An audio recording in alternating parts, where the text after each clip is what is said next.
Good morning to all student. जैसा कि आपको पता है कि हम फोर्थ पॉइंट कर रहे हैं हमारे एडमिशन ऑफ चैप्टर के अंदर।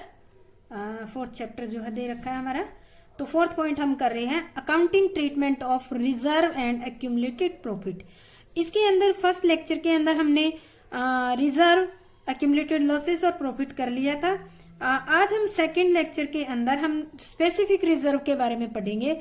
और स्पेसिफिक रिजर्व जैसे कि आपको बताया था कौन कौन से होते हैं, वर्कमैन कॉम्पनसेशन रिजर्व और इन्वेस्टमेंट फ्लक्चुएशन रिजर्व होते हैं।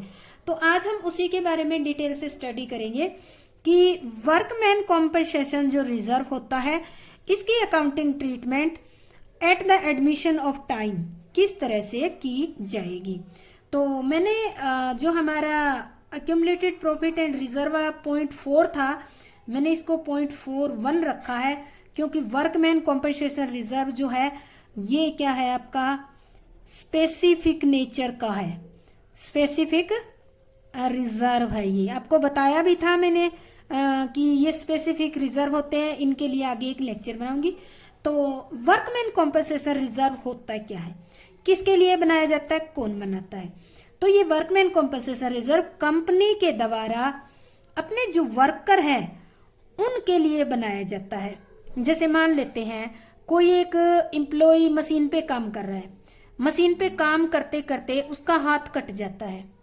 तो देखो अभी हाथ कट गया तो वो पूरी जिंदगी कमा के तो नहीं खा सकेगा, तो कंपनी क्या करेगी, उसकी देखो हाथ तो कंपनी दे नहीं सकेगी, तो कंपनी क्या करेगी, उसको कुछ कॉम्पनसेशन दे देगी। तो इस तरह का जो कॉम्पनसेशन दिया जाता है उसके लिए ही कंपनी रिजर्व बनाती है, जिसका नाम रख देती है वर्कमैन कॉम्पनसेशन रिजर्व। और ये देखो अगर ये कॉम्पनसेशन रिजर्व में जितना पैसा कंपनी ने डाला है, अगर एम्प्लॉय क्लेम करके ले लेते हैं तो ठीक है, कंपनी दे देती है। कई बार कंपनी के पास कोई क्लेम नहीं आता तो ये रिजर्व बच जाता है। अगर ये रिजर्व बच जाता है तो ये पार्टनर को मिल जाता है। और कई बार ये होता है कि जैसे जितना रिजर्व बनाया उतना ही क्लेम आया है तो कंपनी उतना ही बांट देती है। कई बार सिचुएशन ऐसी आ जाती है कि वर्कमैन कॉम्पनसेशन रिजर्व जो है वो कम पड़ जाता है, यानी कि क्लेम ज्यादा आ जाती है।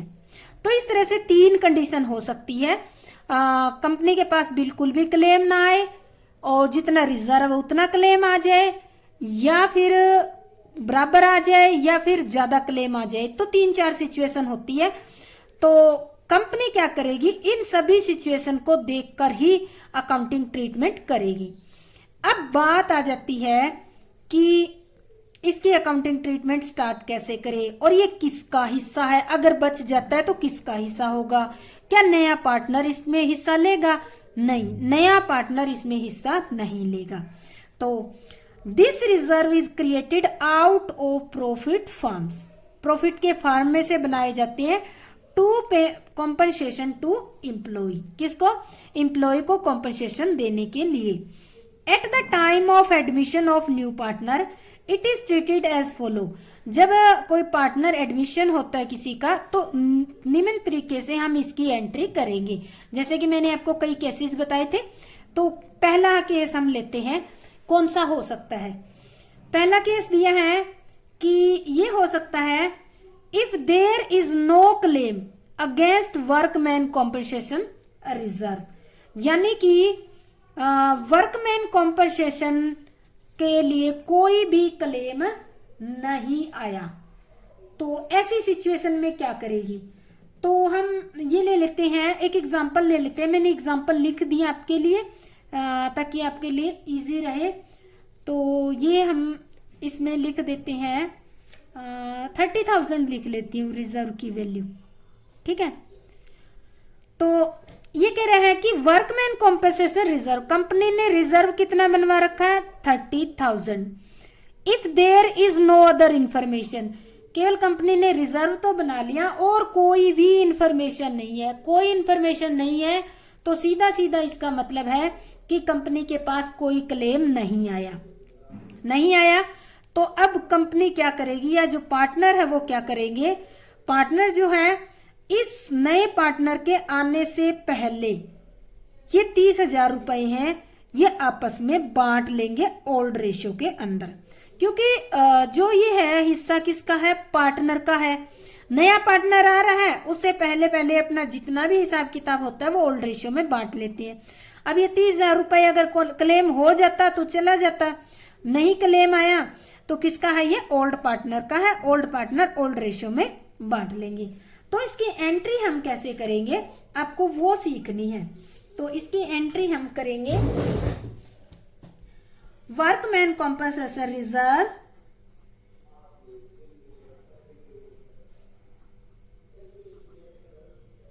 कॉम्पनसेशन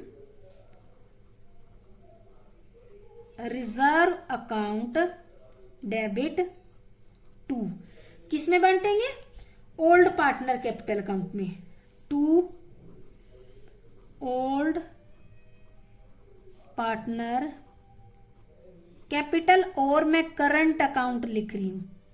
अगर आपकी कैपिटल फिक्स्ड है तो करंट अकाउंट बनाना पड़ेगा आपको, ठीक है।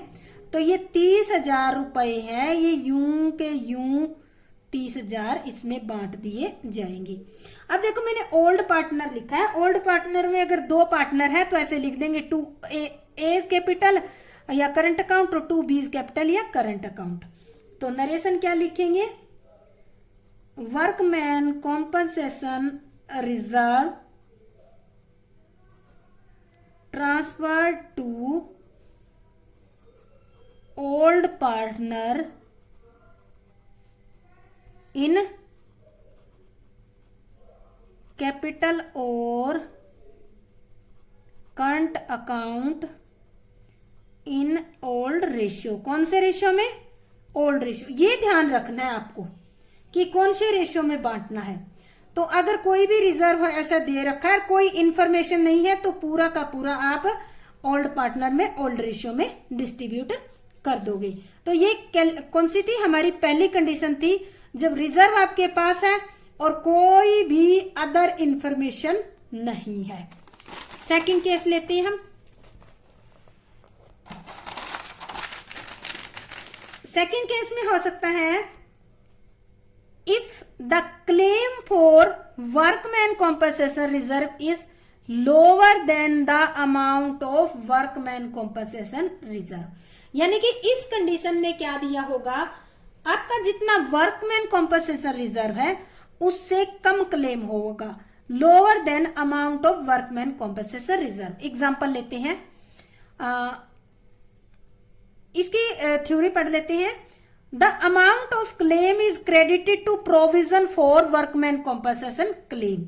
जितना भी क्लेम होता है उसको हम किस में क्रेडिट करते हैं, provision for workman compensation reserve claim के अंदर। और बाकी जो बचता है वो जैसे हमने पहली एंट्री में डिस्ट्रीब्यूट किया था ओल्ड पार्टनर में, सेम उसी तरह से हम डिस्ट्रीब्यूट कर देंगे। तो क्वेश्चन हमारा है, वर्कमैन कॉम्पनसेशन रिजर्व इज 80,000, ठीक है। If claim for workman compensation reserve is at ₹50,000। अब देखो रिजर्व तो कितना बना रखा, 80,000, क्लेम कितना आया है 50,000, बाकी का क्या करोगे, 30,000 का ओल्ड पार्टनर में बट जाएगा जब नया पार्टनर आएगा तब। तो इसके लिए हम एंट्री क्या करेंगे, इसके लिए हम एंट्री करेंगे वर्कमैन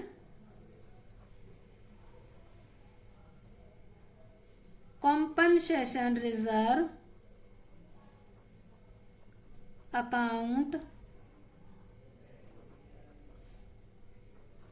डेबिट, और हम करेंगे टू प्रोविजन फॉर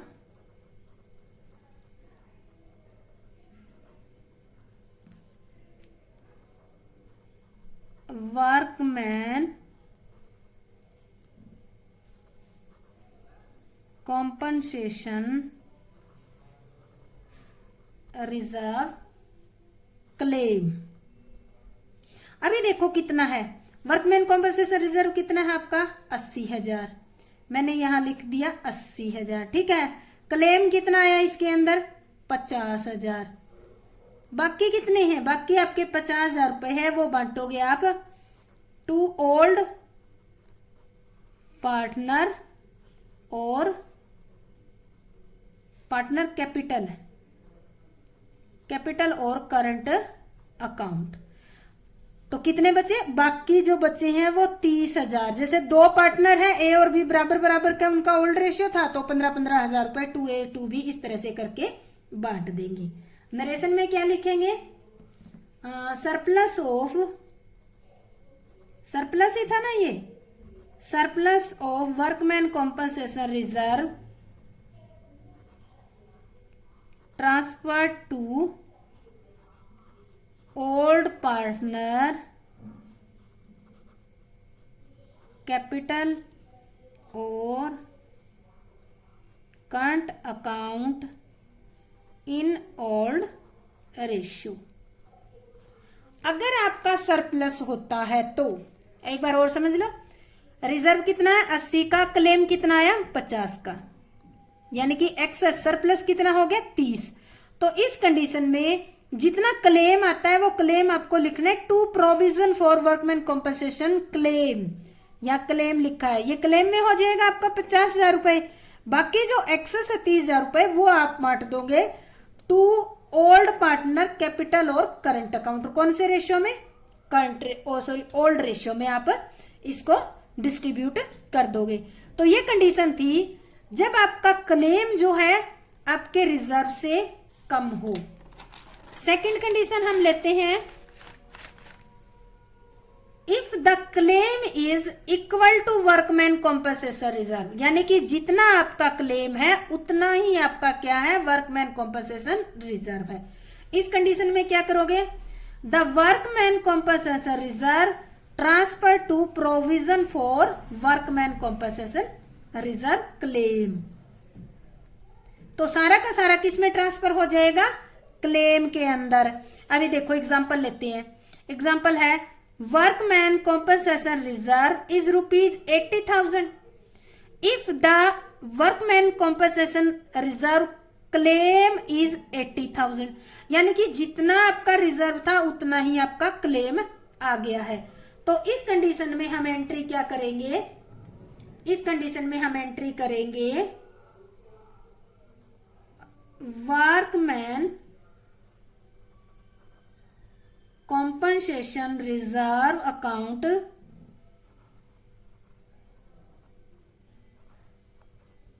डेबिट और टू करेंगे, क्या था सारा का सारा क्लेम आ गया, तो to provision for workman compensation reserve claim. ठीक है, कितना था 80,000 था आपका, रिजर्व 80,000 था, लिख दिया 80,000। क्लेम भी कितना था आपका, आपने क्लेम लिख दिया। कुछ बचा नहीं बचा, तो अब क्या लिखेंगे, सीधा ये लिख देंगे workman compensation reserve,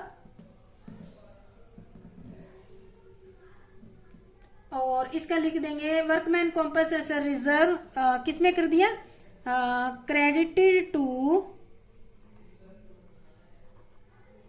provision for workman compensation reserve claim, यानी कि सारा का सारा किसमें हो गया ट्रांसफर, आपका क्लेम के अंदर ट्रांसफर हो गया। तो ये थी हमारी थर्ड सिचुएशन, जिसके अंदर क्या था, जितना रिजर्व हो उतना ही आपका क्लेम हो। तो आपको किस तरीके से करना है, बराबर बराबर हो गया, तो क्लेम किस में ट्रांसफर हो जाएगा, वर्कमैन जो कॉम्पनसेशन रिजर्व है वो क्लेम में ट्रांसफर हो जाएगा, कुछ भी नहीं बचेगा। नेक्स्ट आपका आता है, अगला पॉइंट हम लेते हैं, workman if the claim is more than the workman compensation reserve, यानी कि अगर आपका क्लेम जो है वो आपका कॉम्पनसेशन रिजर्व से ज्यादा हो, क्या होगा ज्यादा हो तो, यानी कि आपका क्लेम ज्यादा है, यानी का क्लेम जो है आपके रिजर्व से ज्यादा है, तो entire amount of workman compensation transfer to provision for workman compensation reserve, और जो एक्सेस अमाउंट है वो हम डेबिट कर देंगे revaluation account, because the loss must be borne by all partner. यानी कि सीधी सी बात है, अगर क्लेम जो है रिजर्व से कम था तो बचा हुआ रिजर्व किसने बांटा था? ओल्ड पार्टनर ने बांटा था। अगर बाई चांस क्लेम ज्यादा आ जाता है, रिजर्व कम पड़ जाता है, तो वो ज्यादा क्लेम आया फर्म को देना तो पड़ेगा ना। तो वो जितना भी ज्यादा है वो भी कौन सहन करेगा? ओल्ड पार्टनर ही एज ए लॉस उसको बियर करेंगे। तो हम इसकी एंट्री करेंगे,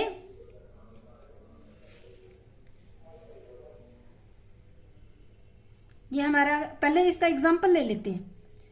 if workman compensation reserve is 80,000, अगर मान लेते हैं ये हमारा आ गया वर्कमैन कॉम्पनसेशन रिजर्व जो 80,000 है, और claim for workman compensation reserve 1 lakh है। अब देखो ये तो ज्यादा हो गया, यानी कि आपका जो है रिजर्व तो 80,000 का है और क्लेम कितने का जा पहुंचा? 1 लाख का। तो अब एंट्री क्या करोगे? देखो आप एंट्री हम करेंगे workman compensation reserve account debit. कितना है भी आपका? 80,000, हमने लिख दिया 80,000। इसके बाद लिखो टू प्रोविजन कितना है वो लिखना है, provision for workman compensation reserve claim कितना है आपका? 1 लाख रुपया। अब देखो इम्बैलेंस हो गया, डेबिट में वर्कमैन कॉम्पनसेशन रिजर्व तो 80,000 है और क्लेम कितना आ गया? 1 लाख। तो ये 20,000 रुपए का किसको नुकसान हो रहा है? पार्टनर को। तो पार्टनर को हम सीधा सीधा तो दे नहीं सकते, हम किस में डाल देते हैं? रीवैल्यूएशन अकाउंट में। रीवैल्यूएशन अकाउंट डेबिट कितने से कर दोगे? 20,000 से। ठीक है, अब हम इसकी नरेशन करेंगे, हम लिखेंगे इसकी नरेशन में सीधा सा लिख दो shortfall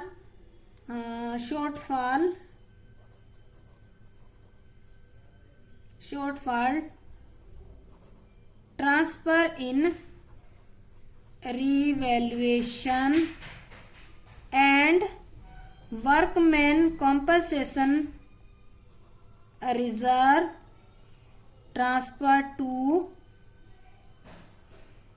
claim account workman compensation reserve claim। तो ये शॉर्टफॉल थी वो हमने किस में डाल दिया? हमने रिवैल्यूएशन में। अब देखो इसको भी तो पूरा करना होगा। ये रिवैल्यूएशन जाएगा कहाँ? ये किसको मिलेगा? पार्टनर को मिलेगा। अब रिवैल्यूएशन अगर डेबिट होता है तो ये लॉस है, ये लॉस किसको मिलेगी? पार्टनर को। तो हम एंट्री करेंगे इस कंडीशन में, 2 एंट्री होगी, पहली और दूसरी एंट्री होगी आपकी old partner account debit to revaluation account. कितना था? 20,000 का था ना, तो ये हम 20,000 का यहां लिख देंगे। तो यहां हम लिख देंगे loss transfer to old partner in old ratio. ये जो लॉस आई है उसको हमने ओल्ड पार्टनर में, ओल्ड रेशियो में हमने बांट दिया है। तो ये कौन सी कंडीशन थी? जब आपका क्लेम जो है आपके रिजर्व से ज्यादा हो जाए। ज्यादा होगा तो कौन देगा? पार्टनर ही बियर करेंगे उसको।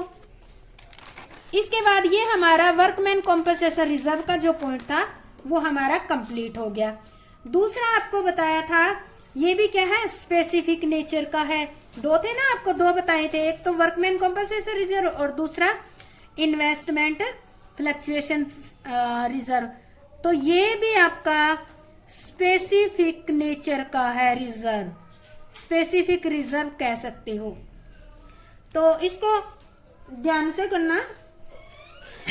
इन्वेस्टमेंट फ्लक्चुएशन रिजर्व, अब इसकी थ्योरी पढ़ लो, आपको समझ में आ जाएगी। This reserve is created out of firms profit, out of firm profit to meet the fall in the market value of investment. ये रिजर्व जो है, जैसे कोई कंपनी ने, मान लेते हैं कोई फर्म है आपकी, उस फर्म ने आपके फर्म के पास पैसे एक्स्ट्रा थे, किसी कंपनी के शेयर खरीद लिए, यानी कि वहां पे इन्वेस्टमेंट कर दिया। तो जो इन्वेस्टमेंट किया है उसकी तो वैल्यू कम ज्यादा होती ही रहती है। तो आपकी फर्म ने ये प्लान किया कि अगर वैल्यू कम हो जाती है तो उसका घाटा पूरा करने के लिए हम इन्वेस्टमेंट फ्लक्चुएशन रिजर्व बना लेते हैं, तो इससे हम वो एडजस्ट कर लेंगे। तो इस कंडीशन में कंपनी ने क्या किया, ये इन्वेस्टमेंट की वैल्यू जो कम होती है उसके लिए बनाया है। At this time of admission the new partner this reserve is treated as follow. अब इस कंडीशन में जो पुराना है, ये ओल्ड पार्टनर का बनाया हुआ है, तो ओल्ड पार्टनर को ही मिलेगा, नए पार्टनर को नहीं मिलेगा। और हम अकाउंटिंग ट्रीटमेंट कैसे करेंगे? तो सबसे पहली कंडीशन, इसमें भी कुछ पॉइंट है आपको ध्यान से करनी है। पहला है when book value and market value of investment. देखो क्या दे रखा है, book value and market value of investment is same. जितनी आपकी बुक में वैल्यू है उतनी आपकी मार्केट में वैल्यू है, तो जो आपने रिजर्व बनाया वो क्या होगा, आपका बचा रहेगा, पड़ा रहेगा। In this case entire amount of investment fluctuation reserve is transfer to old partner capital account in old ratio. अब इसका एक एग्जाम्पल लेके समझते हैं। एग्जाम्पल लेते हैं, इन्वेस्टमेंट फ्लक्चुएशन रिजर्व बना रखा आपने 30,000, ठीक है। इन्वेस्टमेंट कर रखे हैं जो मार्केट में आपने 5 लाख रुपए लगा रखी है, कॉस्ट लिख रखी है इसकी बुक वैल्यू, इसको कहते हैं बुक वैल्यू। कॉस्ट कितनी है, 5 lakh. If there is no other information, यानी कि मार्केट की वैल्यू क्या है, कम है, ज्यादा है, इसके बारे में कोई इंफॉर्मेशन नहीं है। अगर कोई इंफॉर्मेशन नहीं है तो क्या होगा, आपका जो 30,000 रुपए है, ये फ्लक्चुएशन जो रिजर्व है वो क्या होगा, नया पार्टनर आएगा तब उससे पहले आप अपने ओल्ड रेशियो में बांट लोगे। तो इस कंडीशन में हम एंट्री क्या करेंगे, इसमें हम एंट्री करेंगे investment fluctuation reserve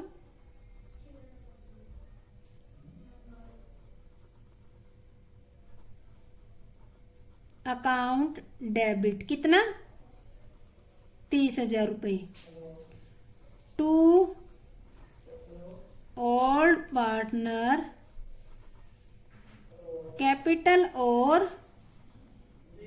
current account. कितना लिखेंगे, कोई क्लेम ही नहीं है, यानी कि कोई इंफॉर्मेशन ही नहीं है, तो हम सारा का सारा किस में ट्रांसफर कर देंगे, ओल्ड पार्टनर में। इन्वेस्टमेंट फ्लक्चुएशन रिजर्व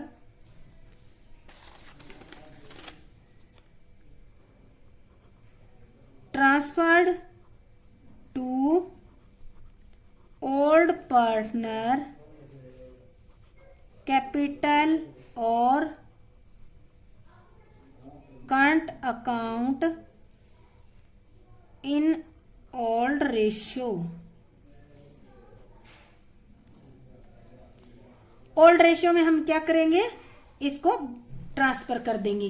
किस कंडीशन में, जब आपके मार्केट की वैल्यू की कोई इंफॉर्मेशन ही ना हो कि वो कम है या ज्यादा है, कुछ भी नहीं हो। पहली कंडीशन होगी हमारी जब मार्केट की वैल्यू और आपकी बुक वैल्यू दोनों सेम हो, तब। आपने रिजर्व कितना बना रखा है, रिजर्व आपने 80,000 30,000 बना रखा है, हम इसी को ही लेके चलेंगे। तो अब देखो सेकंड कंडीशन पढ़ते हैं। When market value of investment is less than the book value.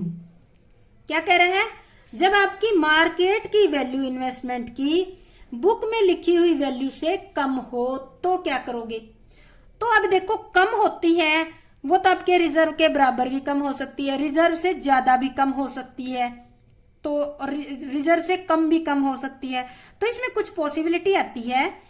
In such cases, the accounting treatment depends on the quantum of decrease, यानी कि कितने तरीके, किस किस तरीके से वो डिक्रीज हो रही है।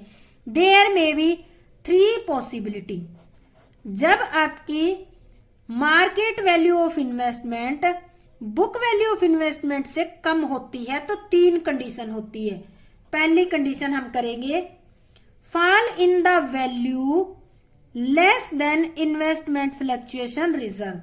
वैल्यू कम हो रही है इन्वेस्टमेंट की, उतनी वैल्यू कम हो रही है जितनी आपकी जो रिजर्व है 30,000 उससे कम ही रिजर्व है। ये कह रहे हैं fall in the value is less than, fluctuation reserve से कम वैल्यू कम हो रही है। एग्जाम्पल से समझ आ जाएगा आपको।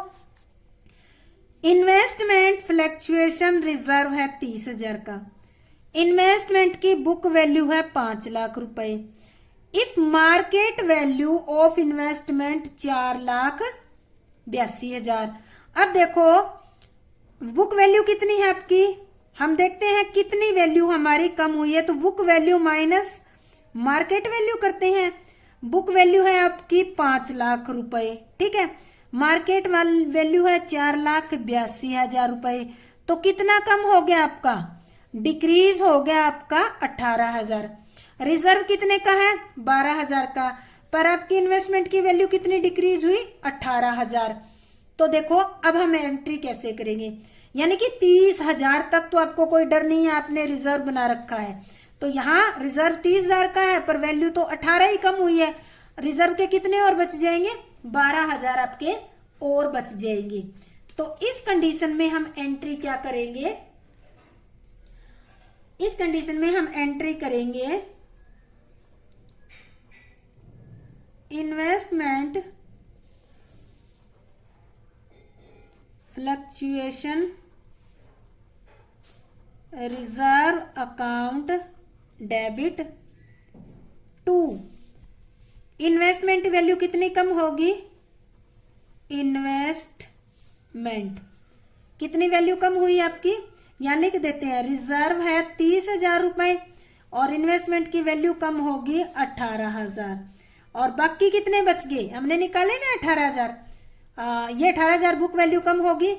अब देखो कितना रिजर्व बच गया, 30 माइनस में 18, आपका 12,000 रुपए जो रिजर्व है वो किसको मिलेगा, टू ओल्ड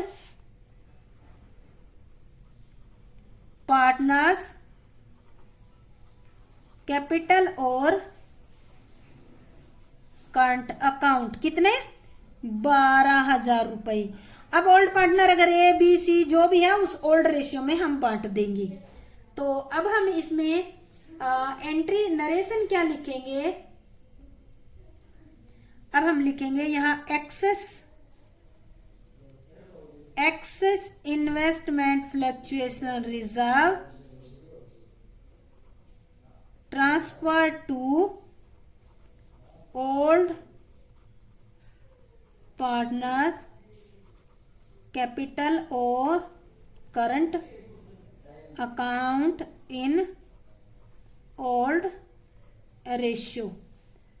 तो इस तरह से हम जो भी एक्सेस अमाउंट होगी उसको हम पार्टनर में बांट देंगे। तो ये कंडीशन कौन सी थी, जब आपकी इन्वेस्टमेंट की वैल्यू कम हो रही है पर उतने रुपए कम हो रही है जितना रिजर्व है उससे कम ही, यानी कि रिजर्व 30,000 है तो हमारी 30,000 से कम ही वैल्यू कम हो रही है, यानी कि 18,000 हो रही है, जो कि हमारे रिजर्व कितने 30,000। ये थी हमारी पहली कंडीशन कम होने की। सेकंड कंडीशन आपकी आ सकती है फॉल इन द वैल्यू, अभी भी बुक वैल्यू कम हो रही है, fall in the book value is equal to investment fluctuation reserve, यानी कि बुक वैल्यू जो कम हो रही है वो किसके इक्वल हो रही है, जितना आपका रिजर्व है उतनी बुक वैल्यू कम हो जाती है। एग्जाम्पल लेते हैं, इन्वेस्टमेंट फ्लक्चुएशन रिजर्व 30,000 है, इन्वेस्टमेंट की कॉस्ट कितनी है आपकी 5 लाख है। If market value of investment is 4,70,000। अब देखो आपकी इन्वेस्टमेंट है 5 लाख के, ठीक है, मार्केट में वैल्यू है 4 लाख की, तो आपकी वैल्यू कितनी कम होगी इन्वेस्टमेंट की 30,000 की। आपकी उतनी ही वैल्यू कम होगी जितने आपने रिजर्व बना रखे हैं, यानी कि जितने रिजर्व बनाए उतनी आपकी वैल्यू कम हो गई है। तो इस कंडीशन में हम क्या एंट्री करेंगे, जितनी भी आपकी जो फ्लक्चुएशन रिजर्व है वो इन्वेस्टमेंट में ट्रांसफर हो जाएगा। तो इसके लिए एंट्री करेंगे investment fluctuation reserve account debit. कितनी थी? 30,000 रुपए। टू इन्वेस्टमेंट, कितने? इन्वेस्टमेंट भी आपको 30,000 रुपए ही कम हो गए हैं। तो इस कंडीशन में क्या होगा, हम सीधा लिख देंगे investment fluctuation reserve transfer to investment account. तो इस तरह से ये हमारी एंट्री हो जाएगी, यानी कि जब आपकी बुक वैल्यू 30,000 कम हो रही है और रिजर्व भी 30,000 है, बराबर बराबर हो गया, कुछ ना बचा और ना पार्टनर के घर से लगा। इसके बाद अगला पॉइंट आता है fall in the value is more than the investment fluctuation reserve. अब यहाँ तो देखो 30 का 30 बराबर हो गया, यहाँ पे तो जो बुक वैल्यू हो रही है ना वो आपके रिजर्व से भी ज्यादा बुक वैल्यू डाउन हो रही है। तो करते हैं एग्जांपल एक, इन्वेस्टमेंट फ्लक्चुएशन रिजर्व 30,000, कॉस्ट कितनी है? 5 लाख इन्वेस्टमेंट की। If market value of investment is 4,55,000, यानी कि कितनी वैल्यू कम होगी?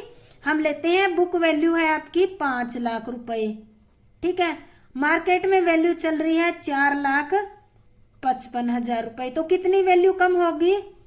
45,000 रुपए। आपके रिजर्व कितने हैं? 45,000 होगी, रिजर्व है आपके 30,000 रुपए, ठीक है। पार्टनर को घर से कितने देने पड़ेंगे? 15,000 रुपए। टोटल वैल्यू डिक्रीज होगी आपकी और ये पार्टनर के घर से लगेंगे 15,000 रुपए। तो अब इसकी एंट्री कैसे करेंगे हम?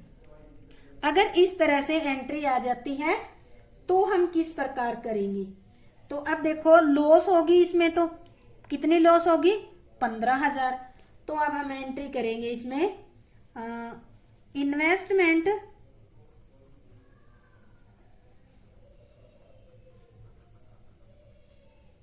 फ्लक्चुएशन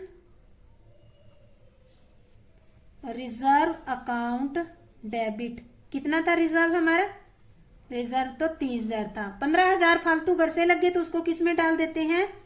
रीवैल्यूएशन में। हमने कर लिया ना, इसका लॉस हो रही है तो रीवैल्यूएशन में डाल देंगे 15,000। और टू इन्वेस्टमेंट की वैल्यू कितनी हो रही है? इन्वेस्टमेंट अकाउंट 45,000 रुपए, ठीक है। तो इस तरह से अब क्या एंट्री लिखेंगे? अब हम इसके अंदर लिखेंगे कि जो हमारी है सीधा थोड़ा लिख दो इसके अंदर, लॉस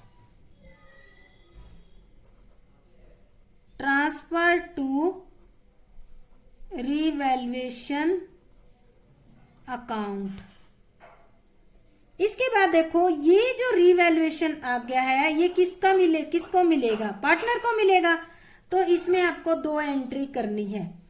इससे क्या होगा? पार्टनर को लॉस हो गया, घर से देने पड़ेंगे, तो हम एंट्री करेंगे old partner capital account debit to revaluation account.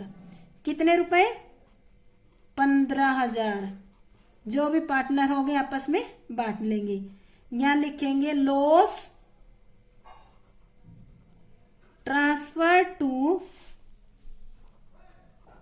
Old partner in old ratio.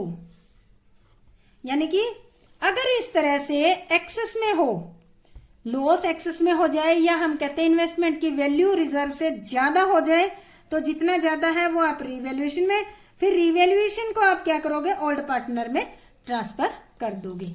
तो ये हमारी कंडीशन थी जब वैल्यू डिक्रीज हो जाती है, कम ज़्यादा या बराबर इन्वेस्टमेंट से। अब हम पढ़ते हैं नेक्स्ट पॉइंट के अंदर, when market value of investment is more than the book value. अब अपोजिट कंडीशन आ गई, यानी कि मार्केट की जो इन्वेस्टमेंट की मार्केट वैल्यू है वो किससे ज्यादा हो जाए, आपकी बुक में वैल्यू उससे ज्यादा हो जाए। ज्यादा हो जाएगा तो फायदा होगा। एग्जांपल देखते हैं, इन्वेस्टमेंट फ्लक्चुएशन रिजर्व 30,000 रुपए के, इन्वेस्टमेंट कॉस्ट है इसकी 5 लाख रुपए, मार्केट वैल्यू ऑफ इन्वेस्टमेंट कितनी दे रखी है, 4,24,000 रुपए। तो फायदा कितना हो गया, 5,24,000 माइनस में 5 लाख, यानी कि 24,000 रुपए का प्रॉफिट हो रहा है। तो प्रॉफिट हो रहा है तो किसको मिलेगा प्रॉफिट, पार्टनर को ही मिलेगा, सीधी सी बात है। तो अब देखो, रिजर्व तो सीधा सीधा पार्टनर को मिलेगा ही मिलेगा, ऊपर से 24,000 रुपए पार्टनर को और भी फायदा हो रहा है क्योंकि मार्केट वैल्यू इसकी ज्यादा होगी। तो अब हम क्या करेंगे इस कंडीशन में, पहली एंट्री तो हम रिजर्व को बांट देंगे, जितना भी इन्वेस्टमेंट फ्लक्चुएशन रिजर्व बना हुआ है उसको हम ओल्ड पार्टनर में बांट देंगे। कितना बना हुआ है, 30,000 रुपए। इस 30,000 को हम बांट देंगे टू ओल्ड पार्टनर कैपिटल और current account. Investment fluctuation reserve transfer to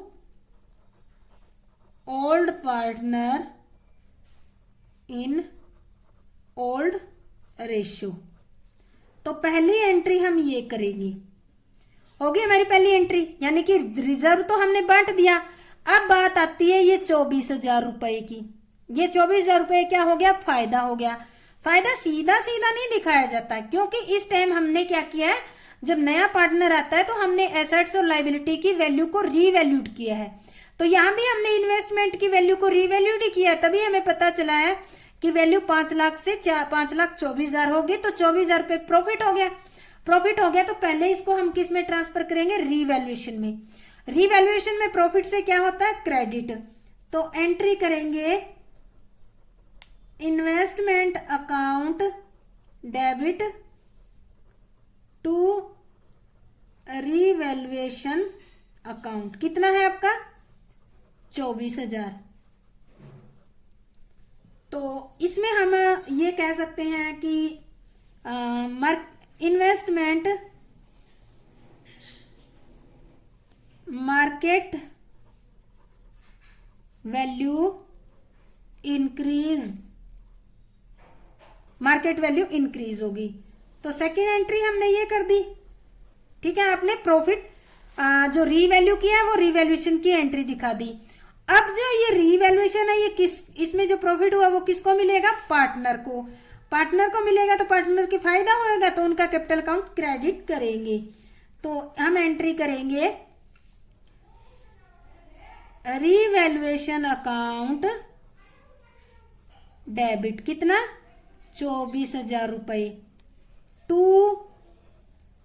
old partner capital और करंट अकाउंट 24,000 से लिख देंगे इसके अंदर revaluation profit transfer to old partner in old ratio. तो इस तरह से हम अगर पार्टनर की, देखो यहाँ पे इन्वेस्टमेंट की वैल्यू कम होती है तो उसको भी रीवैल्यूड करके हम पार्टनर के कैपिटल अकाउंट में डेबिट कर देते हैं। अगर प्रॉफिट हो गया तो उसको भी हमने दिखा दिया। तो ये दोनों थे हमने किया आज, एक तो वर्कमैन कॉम्पनसेशन रिजर्व और एक इन्वेस्टमेंट फ्लक्चुएशन फंड। इन दोनों को स्पेसिफिक नेचर के फंड कहा जाता है। अगर आपको ये अच्छे ढंग से समझ आ गया है तो स्टूडेंट मेरे चैनल को लाइक शेयर और सब्सक्राइब जरूर करें। जय हिंद, जय भारत।